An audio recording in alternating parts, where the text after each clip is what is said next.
the covenant keeper. And so as I move through this, I will tell you now, I'm not going to finish this particular teaching. It's going to take me at least 2 teachings to finish this message.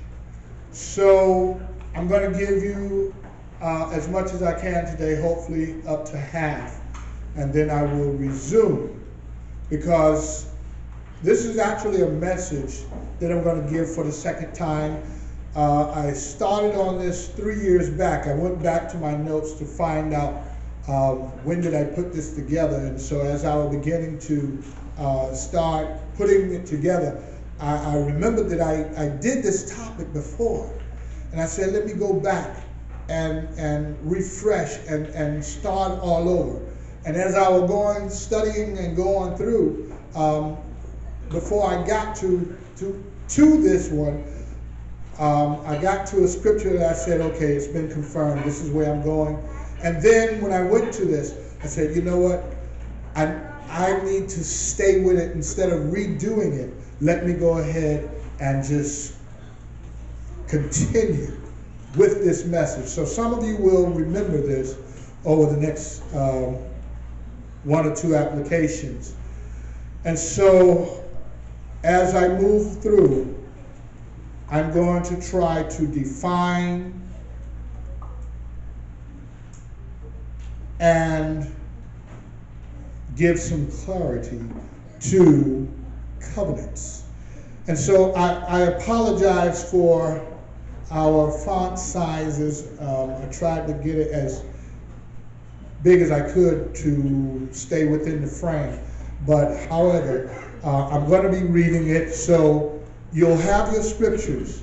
I invite you to open up your scriptures if you need better vision on it. And I'm going to be a little bit wordy on this, so I'm going to stay with my scriptures, my information that I've already collected, and I'm going to stay for the most part with it. So as I move through, I will call the scriptures and move through. So let's go into our introduction. All right, so there's about 8 covenants that I'm going to focus on. Now, you can find other covenants that Yahweh spoke about with individuals, but there are 8 major covenants that we're going to cover. And through these 8 major covenants, these covenants are made with the earth, mankind, the animal kingdom, and not so much here with the messengers of heaven. I'm kind of not going to go through that at this point. However, I will touch bases on one aspect of that with Yeshua, but I will really keep my focus on the earth creation, mankind, the animal kingdom, kind of slightly, but they will be included. All right. All covenants presented throughout this presentation are entered by Yahweh and witnessed in the heavens and earth. He specifies who or what and are legally binding to all parties involved. Details and terms are specified and historically documented in the book or books of the covenants. There are 8 scriptural covenants we will discuss. Of these, 7 have been initiated and are presently in effect through past generations, and the last one shall soon be fulfilled during Yeshua's millennial reign. Yahweh said, I will conclude a renewed covenant with the house of Yisrael and Yehudah.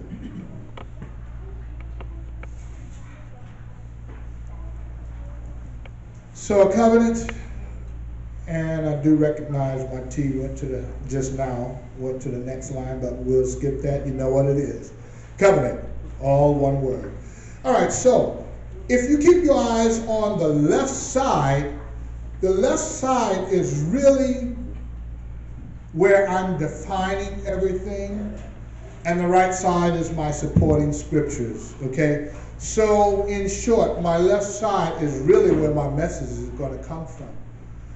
But the right side is where I'm giving you the scriptures rather than just kind of, speaking it. I have it here for you to see, or you can also open up your scriptures to understand and follow along. Now what I'm going to do is define covenant. So let's look at what man says is covenant. And once again, I'm going back 3 years, 2014 when I really put this together. And so now I'm going to do it. And so I'm actually looking at it as part of transitional generation because I'm really focusing on now and where we're going from this point. And so, covenant.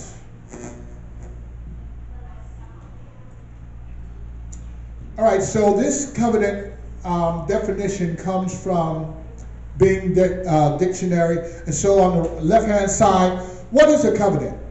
First question. Who is covered in this covenant? What are the terms of a covenant? What is the extent of time? So these are things that I'm hoping to answer. So I have questions. And so that's what I'm doing. I'm asking the questions. I'm hoping that you also may think of, but definitely these are questions that I have. And so hopefully I found answers through digging in the scriptures. And so what is a covenant? Through online dictionary, a solemn agreement. A solemn agreement that is binding on all parties. That's important. A solemn agreement. That's the first thing that we need to really focus on because we're talking about covenant. Legally binding agreement. A form and legal binding agreement or contract such as a lease or one of the clauses in an agreement of this kind. And so it can be enforced by law. So a lawsuit can be brought on if you are in a lease and forfeit the terms of that lease. These are things that we're used to dealing with. This is life, okay? So the lawsuit of a breach of agreement, a lawsuit for damages that is brought because of the breaking of a legal covenant. And so this is our definition of covenant. This is what we are looking at so that as we travel through, we can begin to put into definition in our mind. Now, this is man. I'm not going to leave Yahweh out. I'm also going to look at it from the perspective of Yahweh. What does he say? A covenant. Okay? Because that's most important.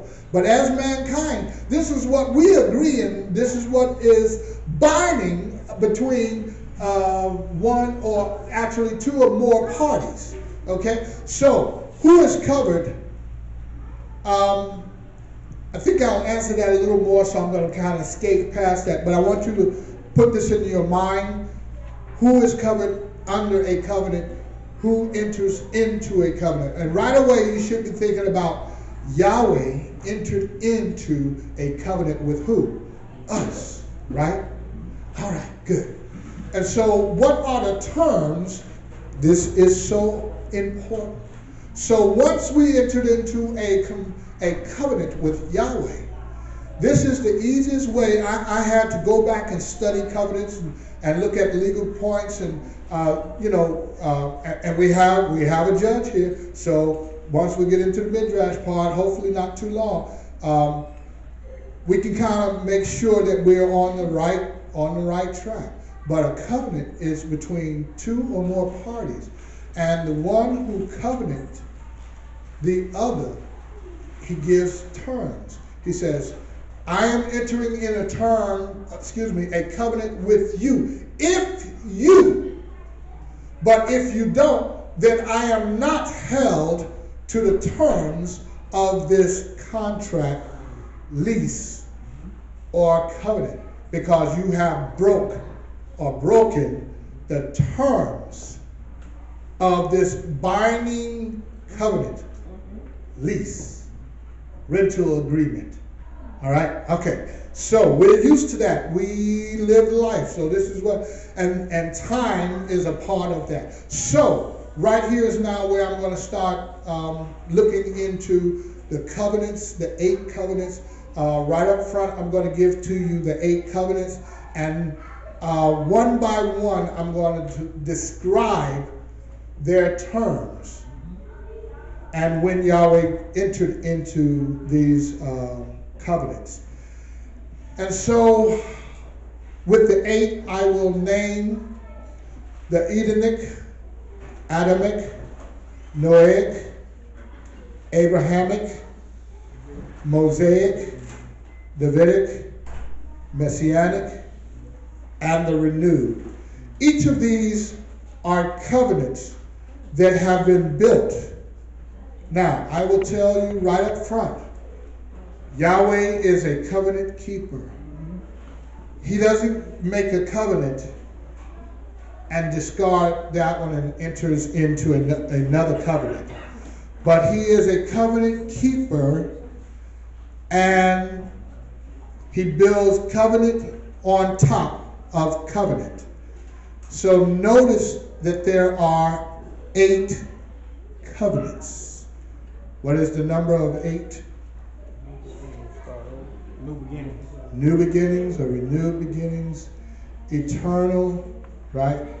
And so as we look at this, we will walk down through, and if I move, it's going to be repeated, the 8 covenants. It's going to be repeated. I will keep those things on the left-hand side. That's why I said that's where my real midrash is happening, or my side of the covenant, or the midrash. And so I'm going to give supporting scriptures on the right-hand side. So let's begin in Galatians. We're going to start looking at Galatians and looking at covenants from the point of view of Yahweh. Galatians chapter 3, verse 15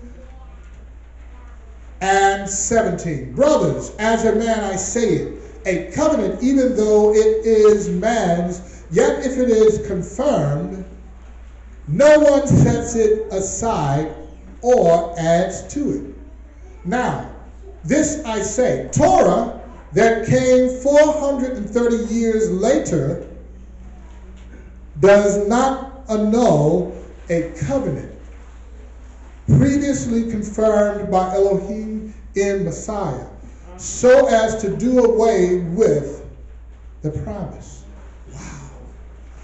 That right there, that is powerful. Although I'm not going to stay here, but that's powerful. Because when, just a few years back, I finally there was a light that came on for me in this. And when that light came on, I'm just going to jump right into to that part so I can move. I'm like, wow. What Yahweh is saying here is the Torah does not nullify the promise that was previously given to Abraham.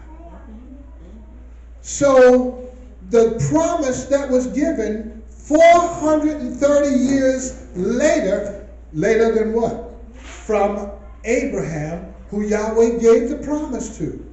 So what we have is Abraham. Remember, Abraham was 75 years of age when he gave him a certain promise, right? There's two different promises. I'll just describe the one first. He was 75 years old when he was given a promise of multiplicity. What?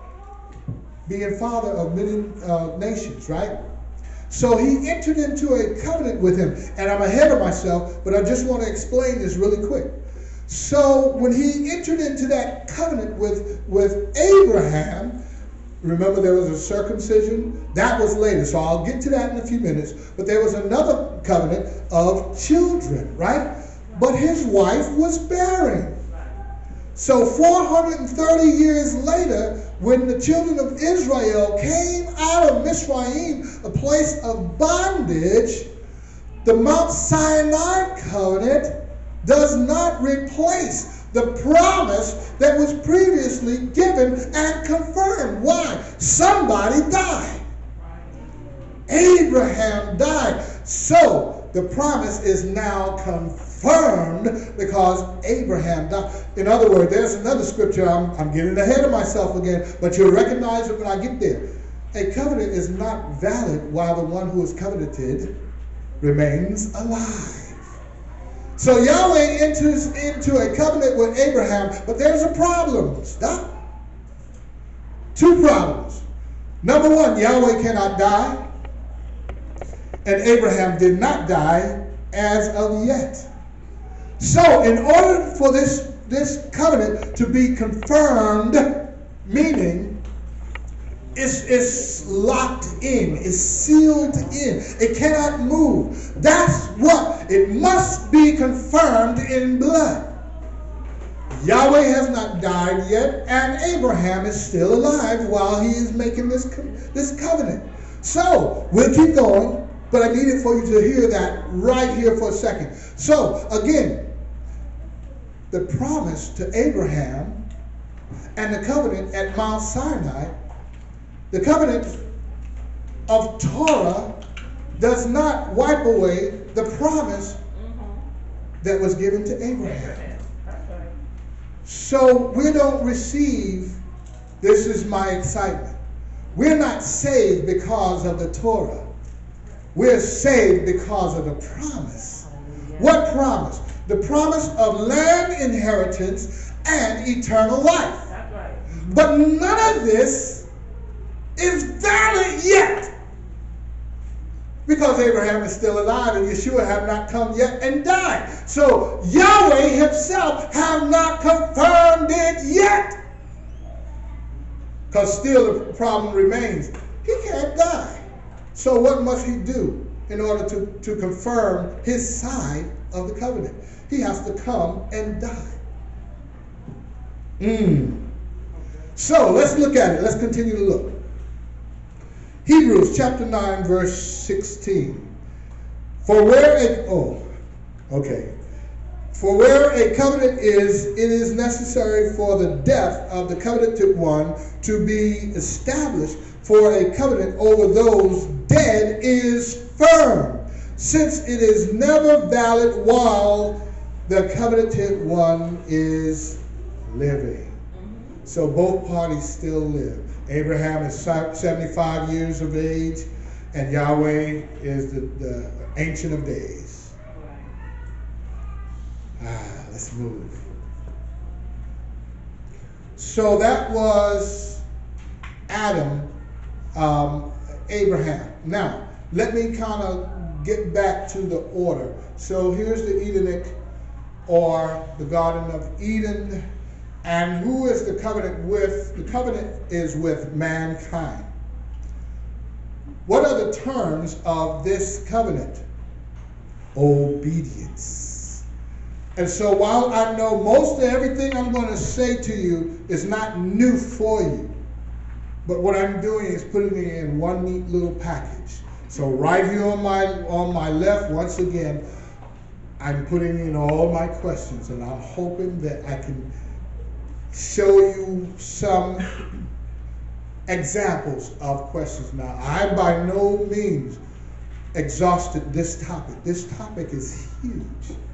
And I remember when I did it the first time and I was doing my study, I'm like, this is really big. And I thought I was going to do it in one session, but I could not. And so I dare not even try this time. So what is the covenant? This is the covenant in the Garden of Eden, and it is made with mankind. And I'm saying from Adam to the last person who will be named. You ever think about that? The first man and woman ever created was named. Likewise, the last man will also be named at some point. The last man, and maybe mother, and maybe his wife, I have no clue. I'm just looking ahead. If the first is named, I believe the last will be named. But until then, we have the one who is the first and who is the last. All right, so that's future. All right, so what is the details that is covered under this term and agreement that Yahweh has entered into with mankind? Is that you get all provision. So Adam in the garden was given all provision. This is before Hava came along, Eve. And so all provision for life, and the penalty is what? If he sinned, he shall surely what? Die. So death is the penalty for breaking this covenant. And so now, as we look further into this, now let's look at the man that he put into the garden. Excuse me, you know what? I'm sorry, I need to go back because I did not go through my scriptures. All right, Genesis chapter 2, verse 8. And Yahweh Elohim planted a garden in Eden to the east, and there he put the man whom he had formed. Verse 16 and 17. Bereshit chapter 2, verse 16 and 17. And Yahweh Elohim commanded the man, saying, eat of every tree of the garden, but do not eat of the tree of the knowledge of good and evil. For in the day that you eat of it, you shall certainly die. 1 Corinthians chapter 15, verse 56. And the sting of death is the sin, and the power of the sin is the Torah. Let's look at that really briefly. Remember when Yeshua was raised and he said what? O grave, where is your victory? Right? Death, where is your sting? Right? So right here, Yeshua has stripped the power of death, who at this time had authority over mankind. So the first man, Adam, succumbed to the authority of death. Why? Because of sin. Sin. Let me read that again. Let's put it in perspective. And the sting of death is the sin. So whatever the sin is what that powers death. So whatever the sin, you name the sin, whatever the sin is, it gives authority to death. And so the question that Yeshua asked was, grave, where is your victory over me? Because it had no authority over him. Right? So the grave that took him had no authority. Yes, I love it when I speak with Torah folk. I love it. So here we go. Let's put this further in perspective. And the power of the sin is the Torah. So what gives the sin the power is the law. So the law says if you sin, here is the authority. So by your sin, death has now been given power over you. So you see where it had no power over Yeshua. So he rose, right? And so now he has given to us power through his death to also rise. And so now he says that the power of the sin is the Torah. So by the Torah, by the law, the sin has been given power. Let me make sure I'm getting it straight. Authority, that's what I'm looking for, over you, because you live. Death has authority over life because of sin. We good? Hallelujah, I can move. All right, so Leviticus chapter 11, verse 2 and 4. Speak to the children of Israel, saying, these are the living creatures which you do eat among all the beasts that are on the earth. Verse 4, only these you do not eat among those that chew the cud, or those that have a split hoof, the camel, because it chews the cud. Yes, because it chews the cud, but does not have a split hoof. It is unclean to you. So, we are given those things that we can eat and cannot eat in the book of Leviticus chapter 11. It's all there. It explains it to us. This is not a Jew or Gentile question here. But we're looking at the book of covenants. That's what we have. We have, matter of fact, let me further define what covenant is. From the Latin, the word testament, where we get New Testament, Old Testament. Testament means covenant in the Latin. So let's take it back to the Latin. So we have the Old Covenant and the New Covenant, or renewed covenant. So if we are in a covenant, there are some terms that we need to know. If you, then I applies. So isn't it funny that in the garden, one of the covenants, the Edenic and the Adamic, Adam, do not eat of what? The tree of knowledge, right? And so now he's given us also not just vegetation to eat from because of the flood. We also have from the animal kingdom, of which we can now eat. This is after the flood, right? So he says, these you do eat, these you do not eat. Adam, it's funny how we still have the same problem that both Adam and Eve had in the garden, eating.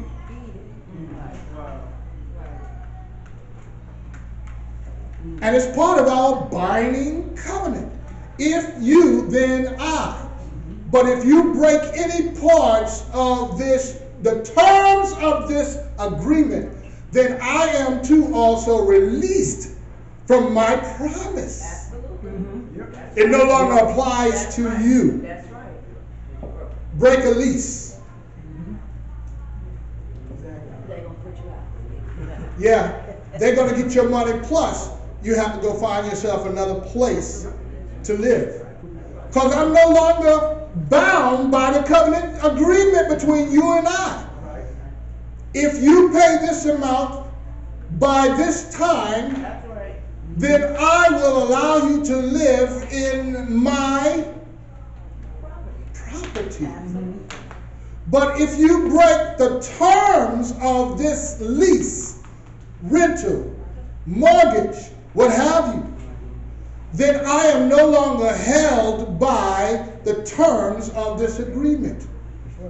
I can take you to court and sue you for the rest of the contractual agreement. That's right.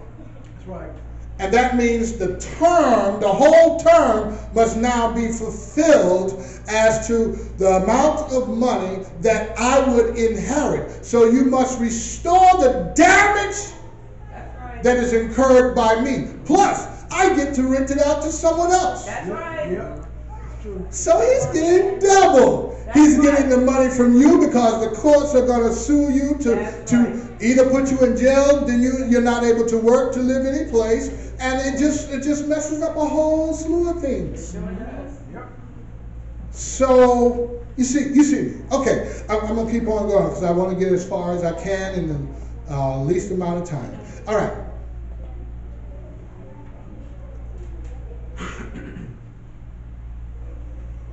All right, so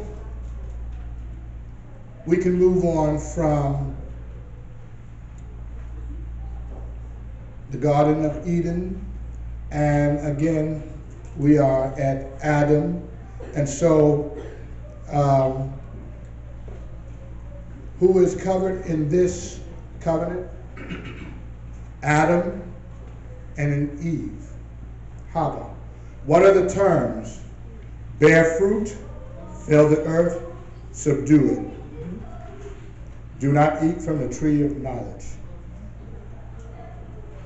What is the details of this? This is to all creation. There is mankind, there's the, actually let me start with the messengers of heaven. There's the messengers of heaven, then there is mankind, and under mankind there is also the animal kingdom. And under the animal kingdom there is also vegetation, which is also living, breathing creation. And so what is the penalty for breaking this covenant? Death. Notice that it was only when man sinned that death was enacted. And as a result, it went to all of creation. That's right. That's right. Because Adam sinned. Because Adam sinned. And so we look at both Adam and Eve, and we blame Eve for this sin being passed on to all mankind. But in this case, what we must also realize, and as Torah, we know this, that Adam was supposed to nullify what his wife has done. She entered into an agreement, or she broke an agreement, and he was supposed to nullify. Yahweh would have penalized both of them. But because Adam ate of the tree of knowledge, because he ate, instead of doing what was his priestly duty, nullifying. This goes back to the Torah. If a woman enters into a vow and Yahweh hears it, he agrees and carries it out. But if she is of her father's house and she enters into, even if it's emotional utterance, she goes into a vow with Yahweh, and Yahweh hears. And if her father hears in that hour that he hear the agreement that she enters into, the father can nullify it, and Yahweh will honor the father of that daughter. But if she is a grown woman of her own means, she enters into covenant with Yahweh, Yahweh honors her. But if she is married, age does not matter. Age does not matter in this case. If she is married, that means she's also bound by mutual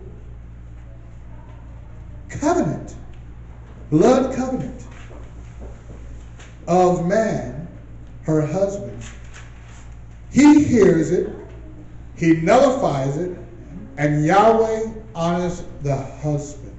This is the order. He honors the husband. Yes, he does. Because she is married to him.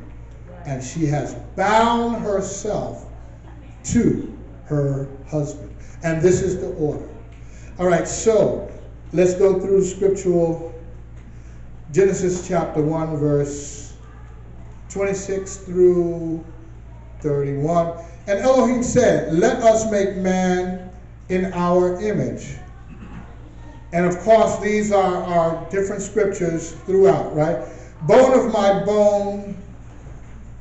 And so this is who was brought to Adam, and she is now his wife.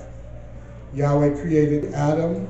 Yahweh walked through the pieces of sacrifices. There were, I think it was 5 sacrifices of animals, and that includes birds.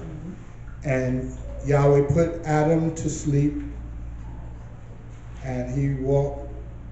I think I'm going ahead of myself. This is Abraham, and he walked through the pieces. This is Abraham chapter 15. Genesis chapter 15. But let me come back here where I'm at. And so Yahweh put Adam to sleep, and he took a rib and created his wife. And so Genesis chapter 2, verse 16 and 17. And Yahweh Elohim commanded the man, saying, eat of every tree of the garden, but do not eat of the tree of the knowledge of good and evil. For in the day that you eat of it, you shall what? Certainly die. Chapter 3, verse 15. And I put enmity between you and the woman, and between your seed and her seed. He shall crush your head, and you shall crush his heel. And so that last verse is speaking of Yeshua, and this is the first period where we see now Yeshua as a promised seed. Why? To both Hava and Adam, who have now broke their covenant. If you, then I. They broke it. They sinned. In the day that man sinned, he shall what? Surely die. Right? So Adam and Eve sinned in the garden. Therefore, they started the clock.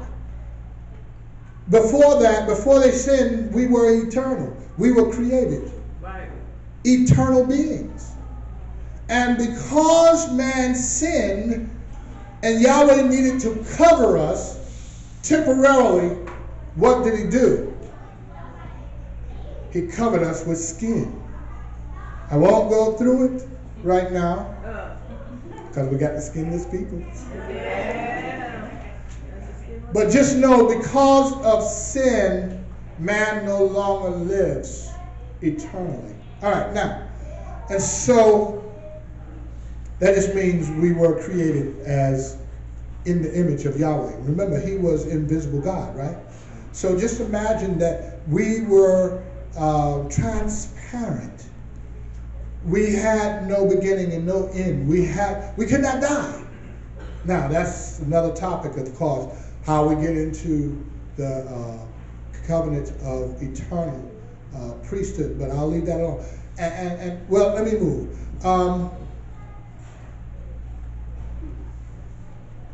And so we have now the enmity between the seed of man and Hasatan, because Genesis chapter 3, verse 15 is the promise of a seed that will come from the woman that will crush the head of the serpent. Remember, that's what was in the garden. And so we'll continue. These are things that I know that you understand, that you have already read. We've gone over a million times. through whatever tradition we've learned, Baptist, holiness, whatever. You've had to read these scriptures unless you started at Matthew's and you go back that far where you started at Matthew's and you stopped before Revelation. All right, so let's go to Noah, the covenant with Noah. And so I take you now 1,656 years into the future from Adam to a covenant that was created with Noah. And to whom else? All flesh. What are the terms? Bear fruit, increase, fill the earth. What is the details of this? We got flood waters, the penalty of death, and there is a sign of this covenant, which is a rainbow.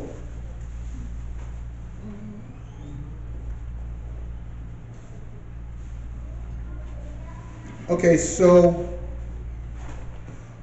the year 1656 is very significant. I'm not going to spend time there, but it goes along with looking at the holy days, the Sabbath, year of release. All of these things are tied to the flood of Noah.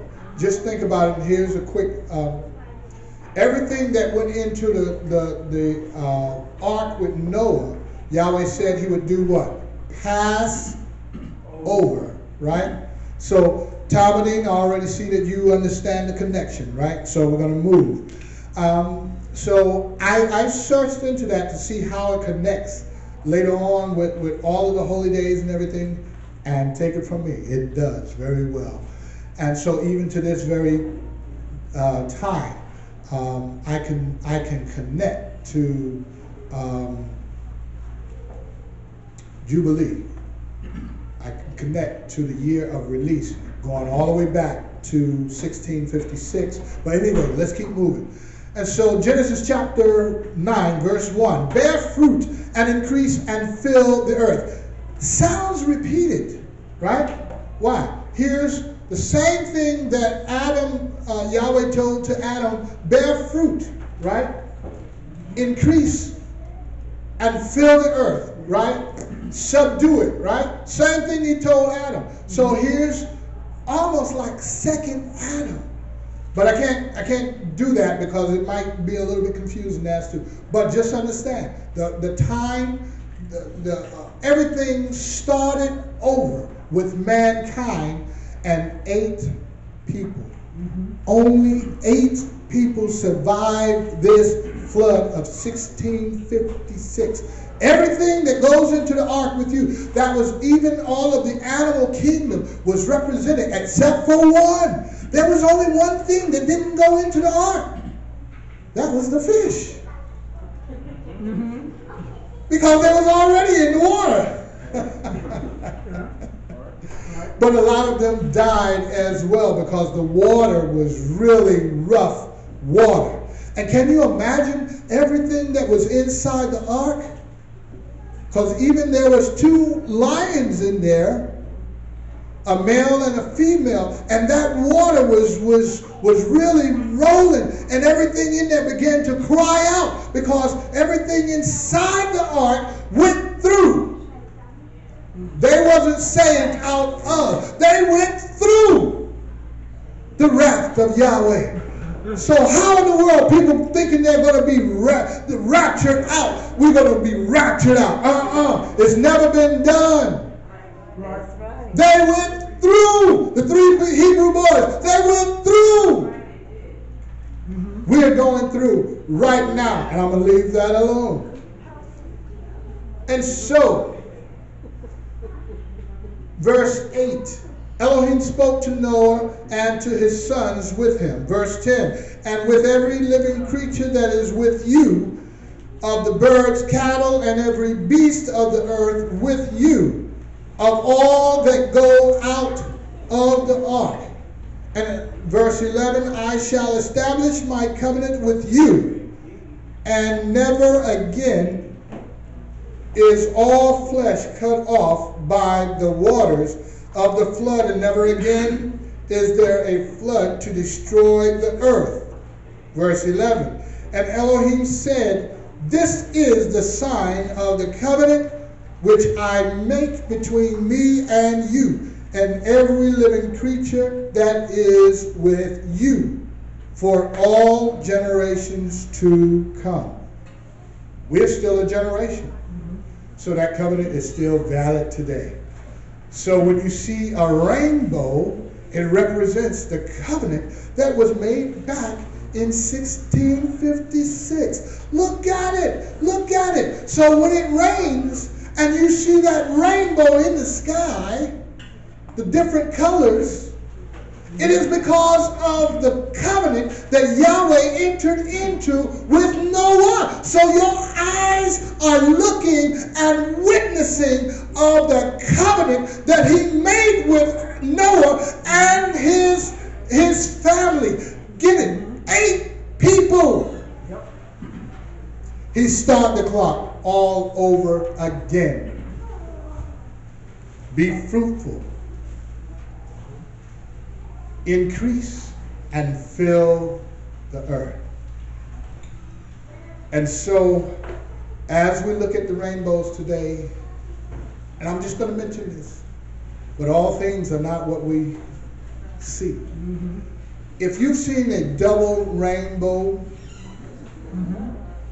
something is going on. I remember the scripture of Isaiah, and I think this is Isaiah 14, where he says, and I shall place my seat above yours. This is Hasatan speaking to Yahweh, and he says that I shall place my throne above yours. So basically, he copies everything that Yahweh does. Not that he creates the rainbow, but these rainbows have been appearing at odd times. Not after a rain and then shows the calm of the earth. There's been some weird clouds that has been showing these weird rainbows, double rainbows, and for the most part, I've seen double rainbows, and some of them just colors up there, and they're distorted. So something is happening. Something is going on. There are signs and wonders that are going on, and we're trying to be deceived, but at the same time, we're still seeing the rainbows of Yahweh, and he is saying to us, here is my covenant, is still valid. And so we're now at Abraham. I'm going to try my best to get to Yeshua and just do one introductory of Yeshua, because that's big. So I'm going to move fast through these and try to conclude for today. So here's the Abrahamic covenant. Brit Bain Ben Ha Betraim, which means, that's Hebrew, which means covenant between the parts. This is literal. I went to the Hebrew to get the covenant, and it means covenant between the parts. Here's the Hebrew once again. Brit Bain Ha Betarim. Covenant between the parts. And so, and I'm going to come more to that. So here's another covenant. As I told you, with Abraham, we see 2 major covenants. Or Brit Malah, circumcision. Or the Brit Malah, or English, circumcision. And he received that at age, 99, right? But he received the covenant of multiplicity at age 75. So now you understand this is the covenant between the parts. Remember, he walked between the parts, right? Mm-hmm. And we're talking about the Abrahamic covenant. And so who was this made with? Abraham and his descendants. Wow. Guess who are the descendants? We are. Very plain and to the point. We are the descendants of Abraham. Remember, he said, let me make sure I don't have it here. I do, so I'll get that in a second. Let's see. The details.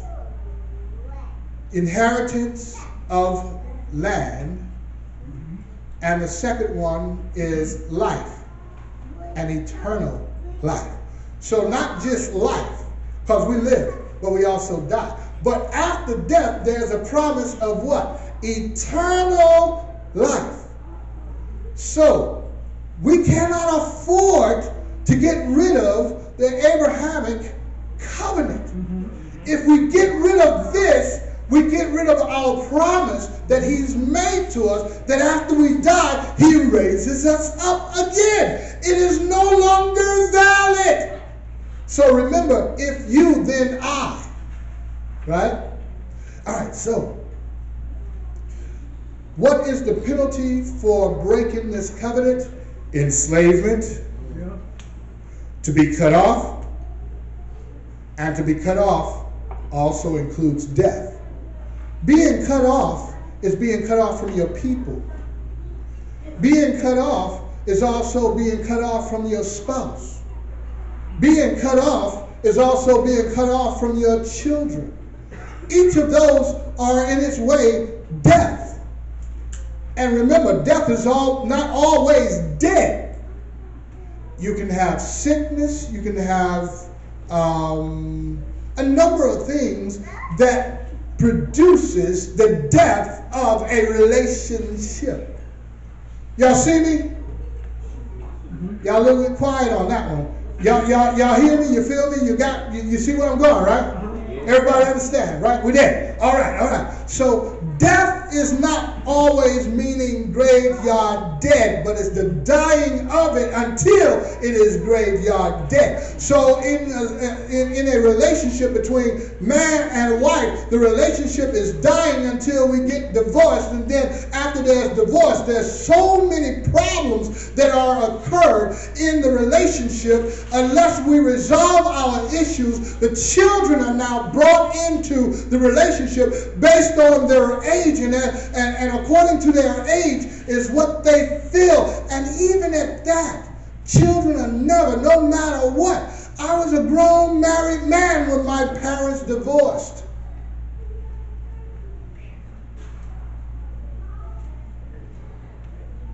In my 30s, had to be.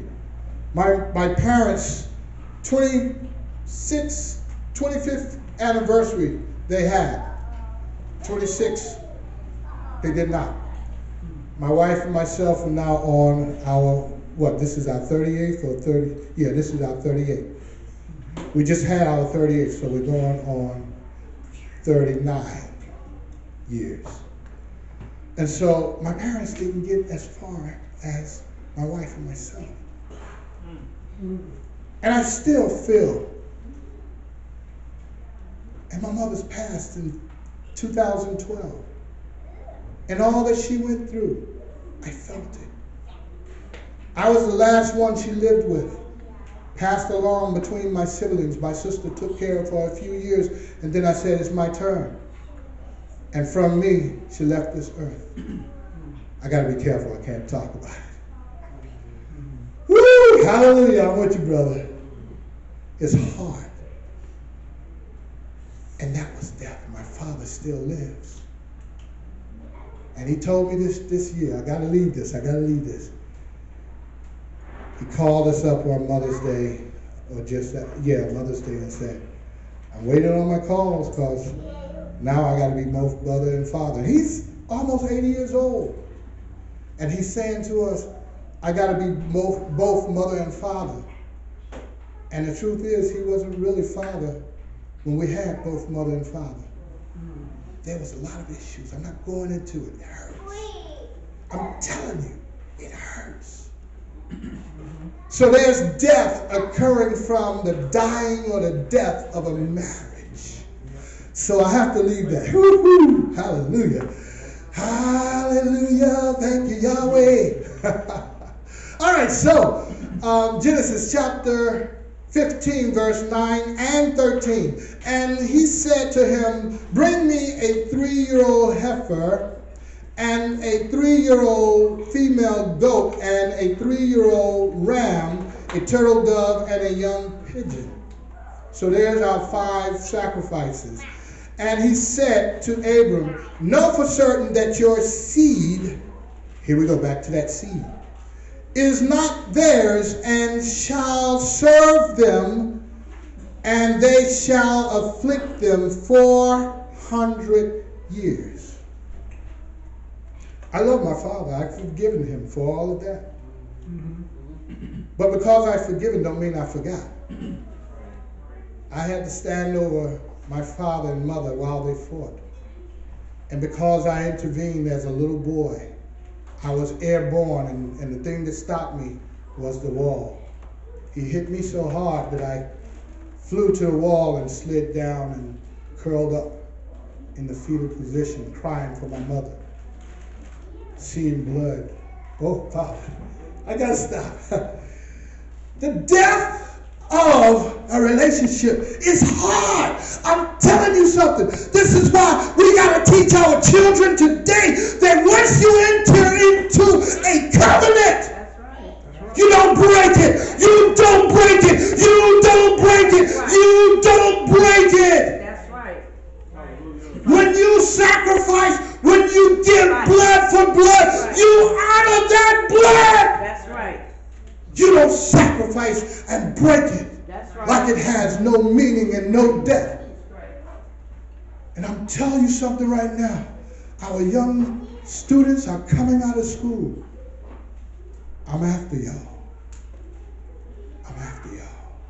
So a lot of times when you hear me teaching, I'm teaching you. A lot of times when our young children are hearing, I'm talking to y'all.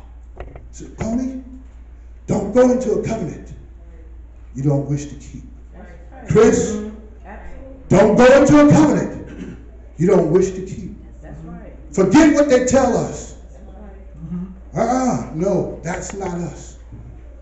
When you take a woman, you enter into a covenant. For our men, I need you to stand with me on this. We got to be the examples for our youth. We got to be an example for our youth. We got to squash that other stuff. No, they're not cars. Lay your hands on it, name it, claim it. No, they're not cars to be tried. And it's so bad today that the women, they're like free advertisement. Try me. Let me go. And so, in this covenant, I'm trying to bring this to a close. I call this the covenant of fathers.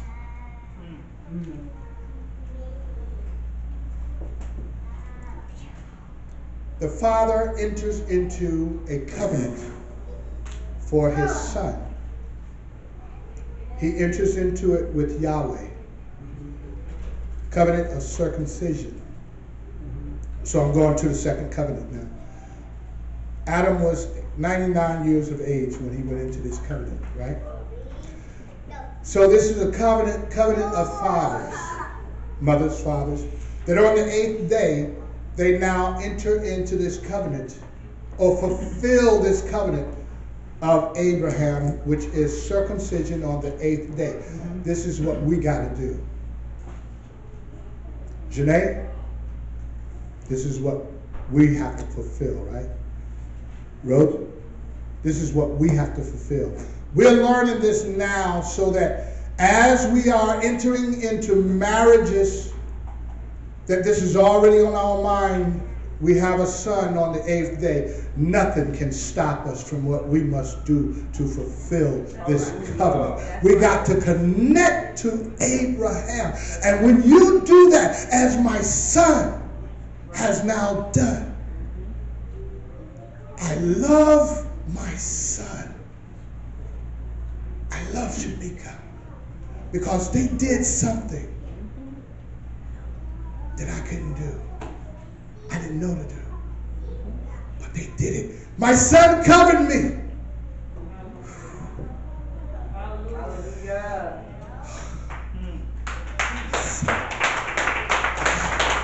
My son covered me. That your seed are to be sojourners in a land that is not theirs, and shall serve them, and they shall afflict them 400 years. We're getting ready to fulfill the end, not of the covenant, but conclude, as Yahweh said, a covenant that I entered into with the house of Yehuda and Israel. Ooh, hallelujah. So let's move.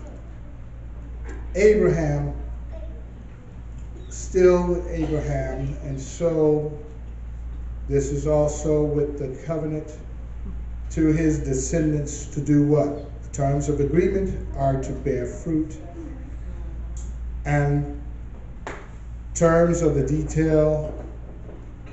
details or land inheritance, life and eternal life. Penalty is enslavement, cut off from the land, people, the earth, death.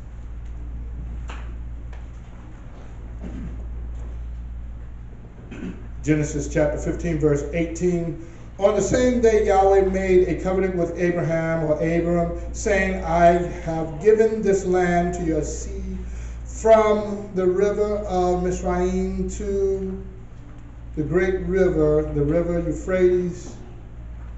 Verse 18, chapter 17, verse 12, and Genesis chapter 17, verse 12, and a son of 8 days is circumcised by you, every male child. In your generation, he who is born in your house or bought with silver from any foreigner who is not of your seed. The year this was entered was 2047. I have these years of when these covenants, once again, because we know when Abraham was born was 1948. Some of these years should be familiar to you because we've gone through sets of these numbers again. And so in 2023, Yahweh entered into a covenant of multiplicity, age of 75. So now the age of 99, of which where we are now, he enters into this covenant of circumcision at the age of 99, and that gives me the year 2047. And so the covenant of father to son. But then there's something else that takes place. That son grows up, and then he becomes engaged, and then he gets married.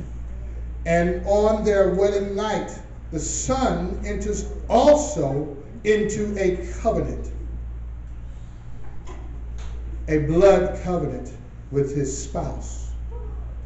They enter into the wedding chamber, into marriage for a lifetime. Moving on. So let's take a quick look at something as I'm nearing the end of what I'm going to show for today.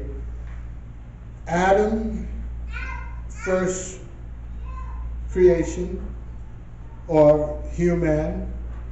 Seth, Enoch, Canaan, Mahalalel, Jared, Enoch, Methuselah, and Lamech.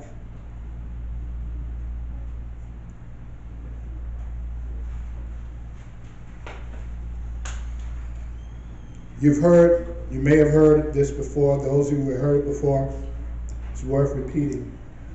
Looking at the first 10 generations, beginning with Adam.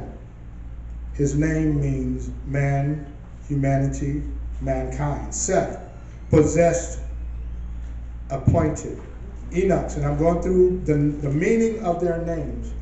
Enosh, mortal, feeble, frail.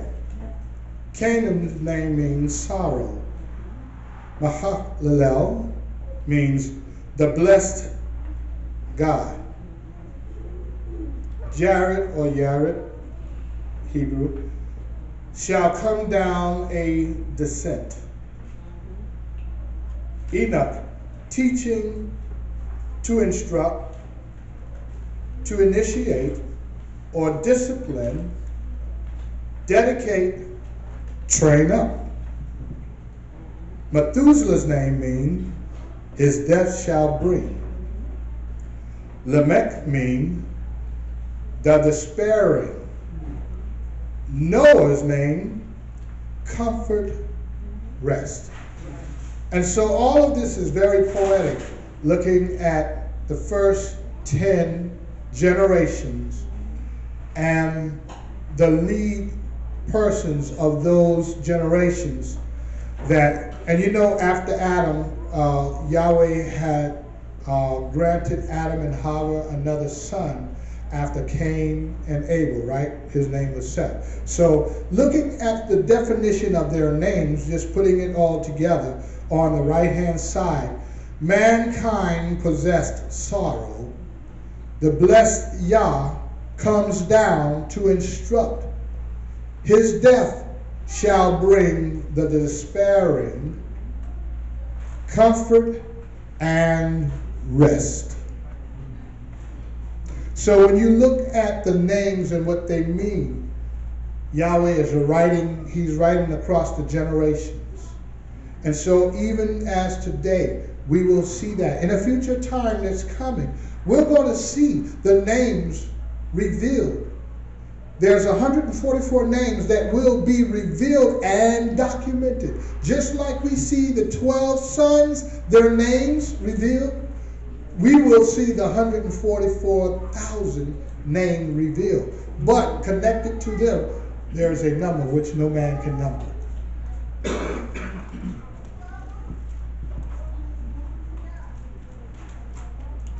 So now let's look at Mosaic covenant. And this goes to Mount Sinai. Who was this with? This was Israel, or the house of Yaakov. This is kingly and priestly covenant, but it was destroyed because of sin once again. But Yahweh, he also restored the priestly covenant with Phinehas, who Yahweh named as a priest forever. We have Zipporah, who also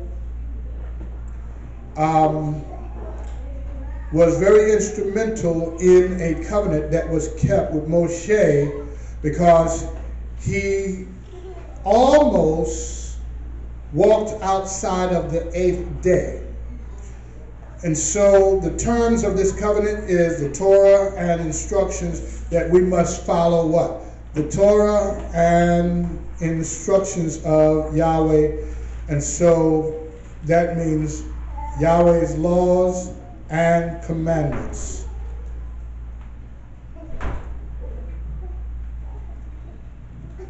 And so as we look at the scriptures that will give us support there, Deuteronomy chapter 5, verse 27.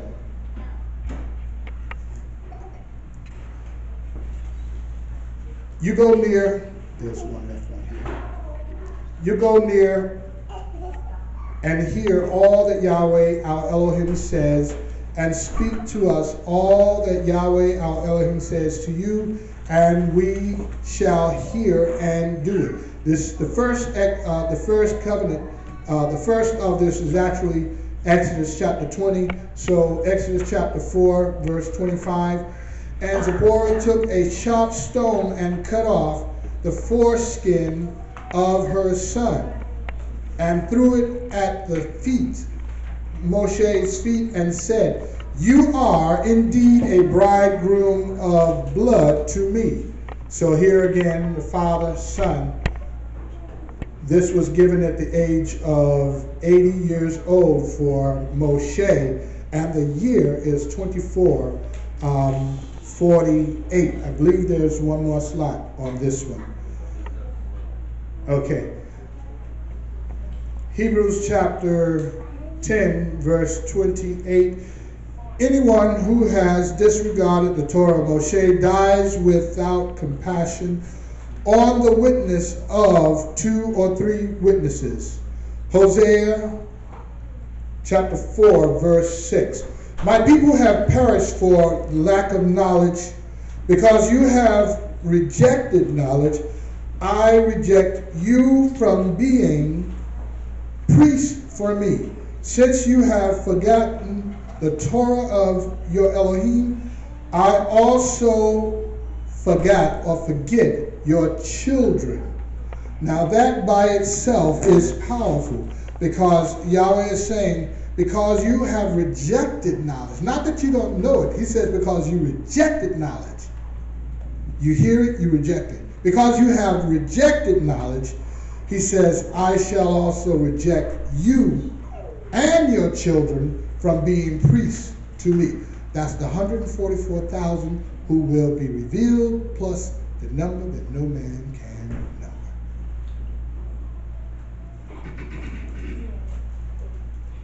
Still with the Mosaic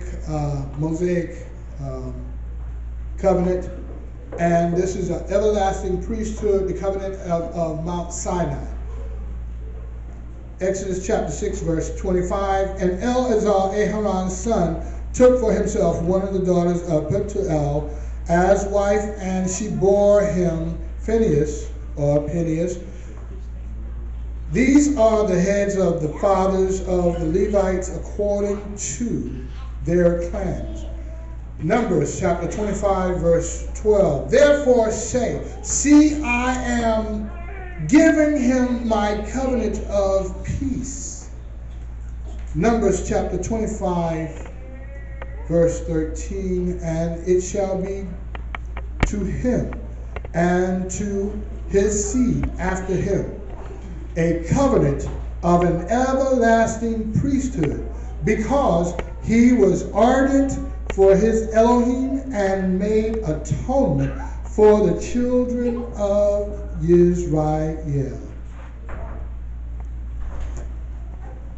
And I'm going to move because I know these are things that you've already heard, and I'm trying to get to this one and one more slide, and I'm going to cut off there. Hosea chapter 9, verse 10.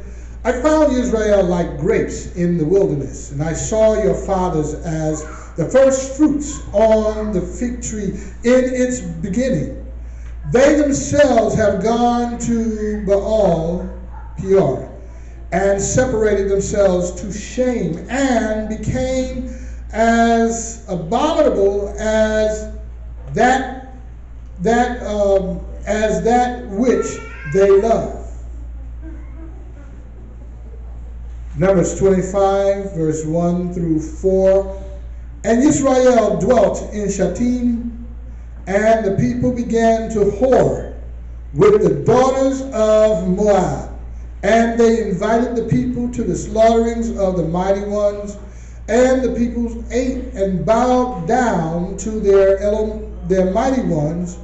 Thus Israel was joined to Baal Peor. And the displeasure of Yahweh burned against Israel. And Yahweh said to Moshe, take all the leaders of the people and hang them up before Yahweh, before the sun, so that the burning displeasure of Yahweh turns away from Israel. They entered again into idolatry. And we know this, that they were in the wilderness. We know Baal Peor, this is where they brought in the women and entered into covenant with them by taking the women of idolatry. And therefore Yahweh says, I am your Elohim, you shall have no other mighty ones before me. And so they entered into idolatry once again. And my last slide for today, Davidic. Who is this entered in with? This is the David covenant. Who is it with? The whole kingdom of Israel, the house of Israel. What are the terms of this agreement? That you should do what? Bear fruit, fill the earth, and subdue it. The details of this covenant is if you obey, you believe, obey, repent, obey, you will enter into eternal life, and you will also sit on thrones. And once again, enter into a kingly priestly covenant. And the penalty for not doing this is still death. Notice that Yahweh asks once again to fill the earth. This is huge, and I'm not going to give but just a small piece of it. Hopefully can open up a little more the next application. But notice, when Yahweh sends Yeshua into the earth, that he sends Yeshua the second time to bring judgment upon the earth, and he comes with fire. So this time he will bring fire upon the earth, which means the earth will be diminished of people. The first time, you remember there's another scripture that says, start with my house first. Well, 2/3 of the house of Israel died. And this was after Yeshua was crucified, right? That 1/3 was ran into Africa, where they replenished. And you remember later on, they went into Africa with slave ships, right? That's the covenant we entered into, right? All right, so here we go. So what we see with this one is that you will restore or replenish the earth by populating the earth once again. So the first time he did it with 8 people. The second time he went with the house of Israel, destroyed 2/3 of it, remaining 1/3. This time he's going with 1/3 of the population of the entire earth. What is the population of the earth? We're over 7 billion people. That means more than 2.3 billion people of the earth will die. Yes, basically. But Yahweh will replenish the earth with the number that no man can number. And the 144,000 will be the government of the earth. Let's go ahead and get some of the supporting details.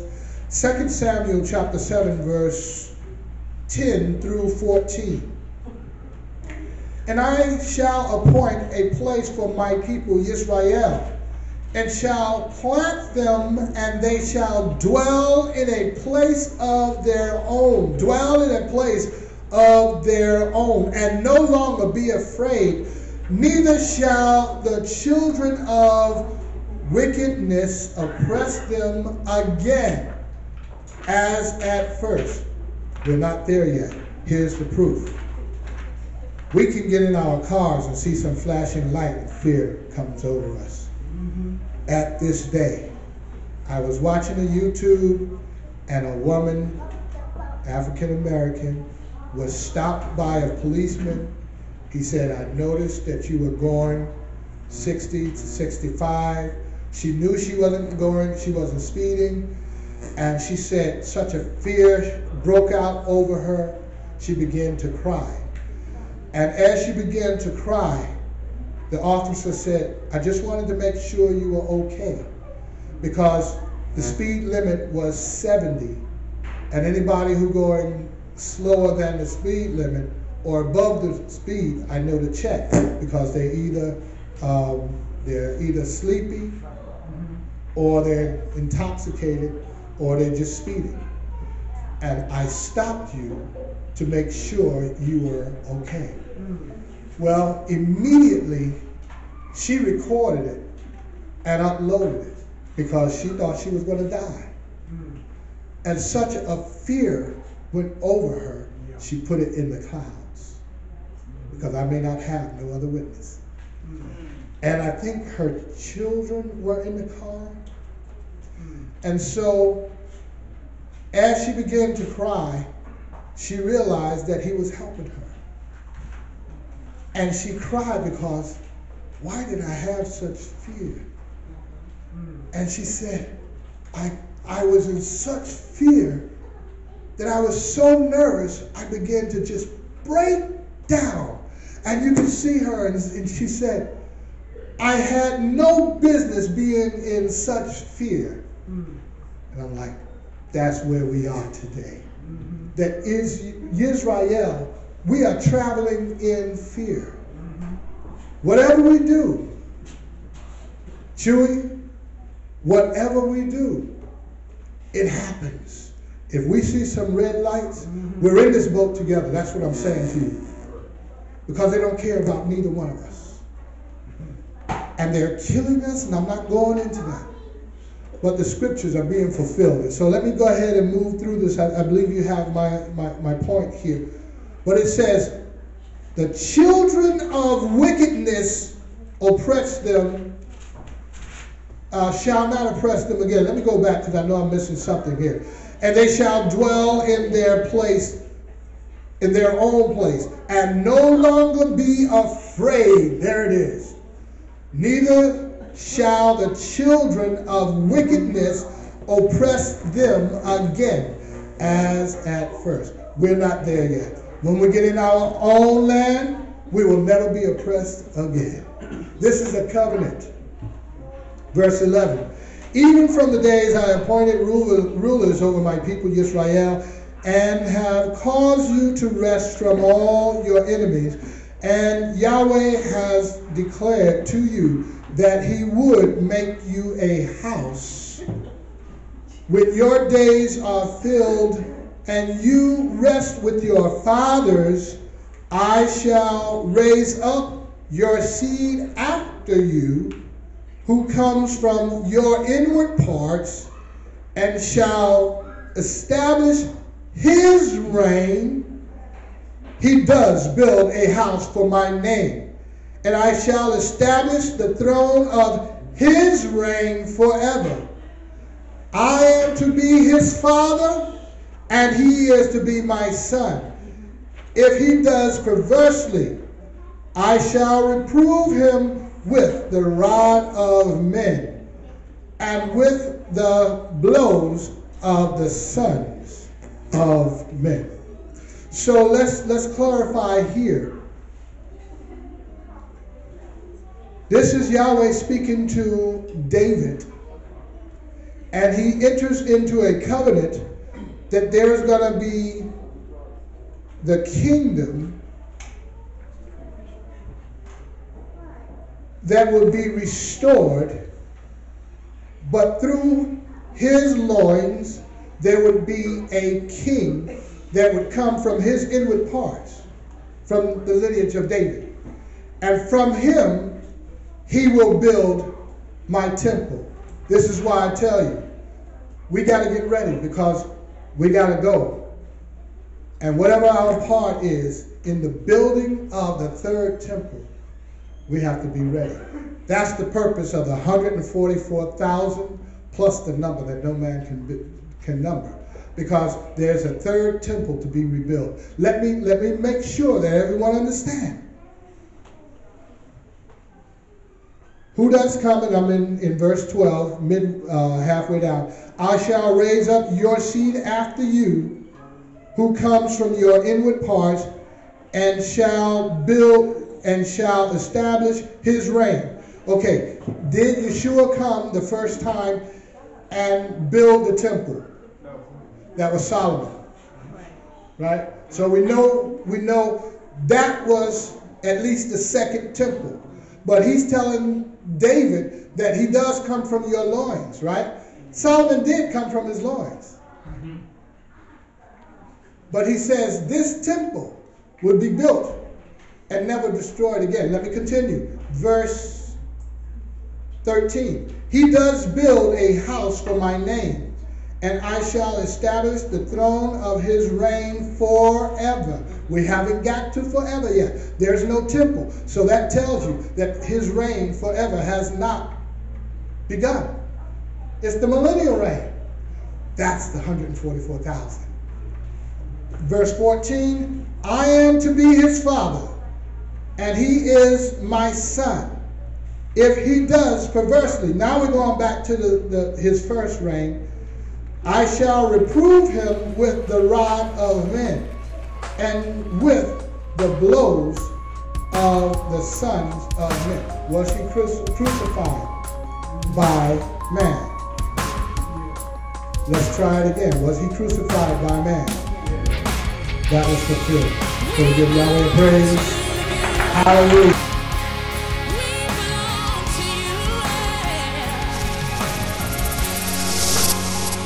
So your song flowed through my lips. Your work moved through my hands.